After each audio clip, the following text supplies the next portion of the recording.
સોના ચાંદીના બજારમાં આજે ભાવનો જાણે જ્વાળામુખી ફાટ્યો હોય તેવું લાગે છે, કેમ કે વૈશ્વિક બજારમાં સર્જાયેલી અસ્થિરતાની સીધી અસર ભારતીય બજાર પર જોવા મળી. અત્યાર સુધીના તમામ રેકોર્ડ્સ તોડીને સોનું અને ચાંદી બંને ઐતિહાસિક ઓલ ટાઈમ હાઈ સપાટી પર પહોંચી ગયા છે. સૌપ્રથમ વાત કરીએ ચાંદીની, તો ચાંદીના ભાવમાં આજે મોટો ભડાકો થયો છે. એક જ દિવસમાં 14,000 રૂપિયાનો તોતિંગ ઉછાળો આવતા 1 કિલો ચાંદીનો ભાવ હવે 2.57 લાખ રૂપિયાના સ્તરે પહોંચ્યો છે. તો ઇન્ડિયન બુલિયન એન્ડ જ્વેલર્સ એસોસિએશનના મતે ટ્રેડ ડીલની અનિશ્ચિતતા અને શેર બજારની વોલેટિલિટીને કારણે ચાંદીમાં તેજીનો માહોલ જોવા મળ્યો છે.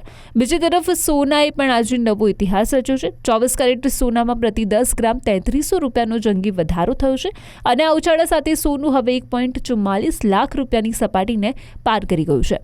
વિશ્વમાં ચાલી રહેલા જીઓપોલિટિકલ ટેન્શન અને યુદ્ધ જેવી સ્થિતિ વચ્ચે રોકાણકારો સુરક્ષિત રોકાણ તરીકે સોના તરફ વળ્યા છે, જેની સીધી અસર ભાવ પર દેખાઈ રહી છે. સ્ટોક માર્કેટમાં જોવા મળી રહેલી ભારે વધઘટ સોના ચાંદી માટે પોઝિટિવ સાબિત થઈ રહી છે. જોકે લગ્નસરાની સિઝન પૂર્વે જ કિંમતી ધાતુઓના આસમાની ભાવે મધ્યમ વર્ગના પરિવારોનું બજેટ સંપૂર્ણપણે ખોરવી નાખ્યું છે. હવે સોનું અને ચાંદી ખરીદવા એ સામાન્ય માણસ માટે માત્ર એક સ્વપ્ન સમાન બની રહ્યા છે.